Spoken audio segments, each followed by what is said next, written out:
audience, welcome to post-apocalyptic Earth. There is only one rule: kill or be killed. Survival of the fittest has turned into survival of the richest. Enjoy your time, ladies and gentlemen, and may the odds be ever in your favour. Happy Hunger Games, and may the odds be ever in your favour. Today I will be explaining and going through the matching comparisons of both the Hunger Games and the real world in connection to dystopian themes. But first, what is a speculative narrative? A speculative narrative is a narrative in which certain context does not exist in the real world. In the case of the Hunger Games, television shows to the death, literally. They often convey true messages or fears and warnings our society could possibly be looking at in the future. And what is dystopia?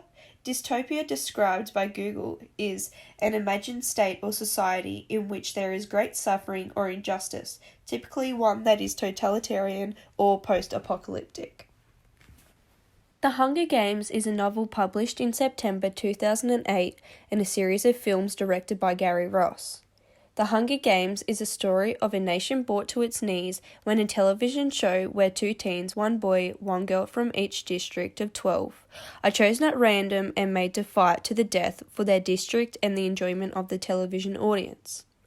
This television show is run by those top people at Panem, the capital of their nation.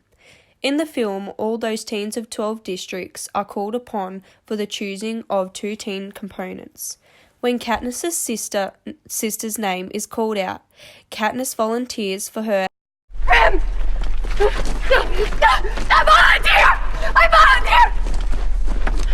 I volunteer as tribute! As she is only young and vulnerable. After this volunteer, another name is called out and Peter Malark is chosen as the boy of the two. Peter Malark.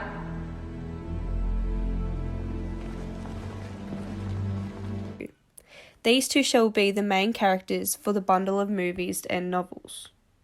So, quotes used in the Hunger Games to purvey power include President Snow. I quote, "Her entire species must be eradicated. It is evident Snow has the power here," as he speaks of Katniss as an inferior species. A quote used to show media comes first. Gale, I quote, "If no one watches, then they don't have a game. It's as simple as that." There are also multiple techniques used throughout the movie The Hunger Games, but one quote used includes the use of repetition.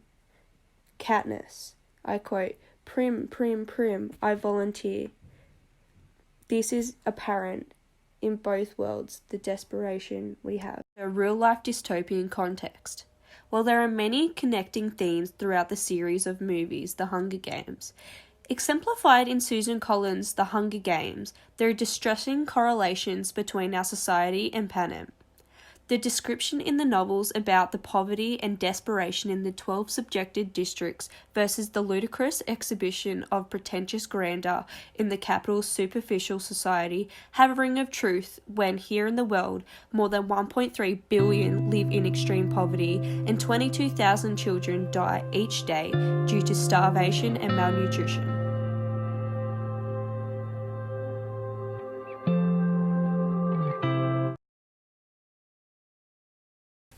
In comparison, NPR recently reported in January 2017 that according to a new study published by Oxfam, just 1% of the world's population controls nearly half of the planet's wealth. The world's 85 richest people own as much as the poorest 50% of humanity. So, although we may not see wealthy celebrities wearing white pancake makeup walking around in head-to-toe purple roses and professionally coiffed blue wigs, we're not really that far off. Today's world is insanely competitive when it comes to television shows and getting attention and views. There are so many ludicrous shows to watch nowadays, varying from Man vs. Food to physical wipeout courses. A television show where people are completely wiped out and sometimes even hurt is what today's society finds entertaining. Today, the gruesome fates of people and watching them in despair is what our society yearns for. Whether it be a lust for blood or some kind of excitement we get out of gruesome fates of people on television, our society is quite different to those before us. Growing up watching these kinds of movies like The Hunger Games, today's society is used to gory and gruesome television shows and movies. It takes a lot to entertain us. Therefore, shows are getting out of hand and extremely crazy and violent. Today's shows are much like the television show The Hunger Games in Pan Am. Both are violent and gruesome. In both societies, we need blood on our hands in order for the show to be successful and entertaining, and that is a sad correlation between the two.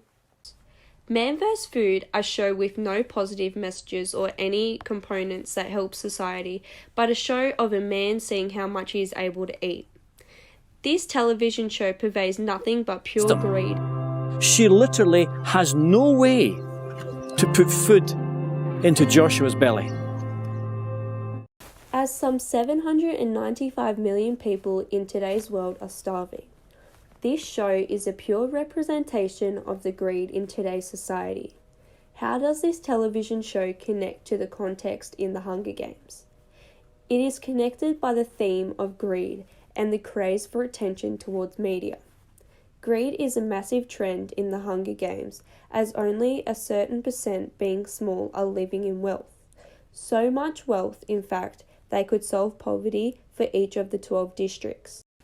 This is much the same for today's society, with 1% of the world holding most of its riches.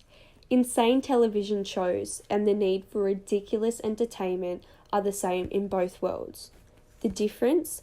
Those in today's society often volunteer to be on these television shows, where in Pan Am, it's a world of no choice, and teens are sacrificed and may volunteer for someone else, but in the series, there is no getting out of your death fate.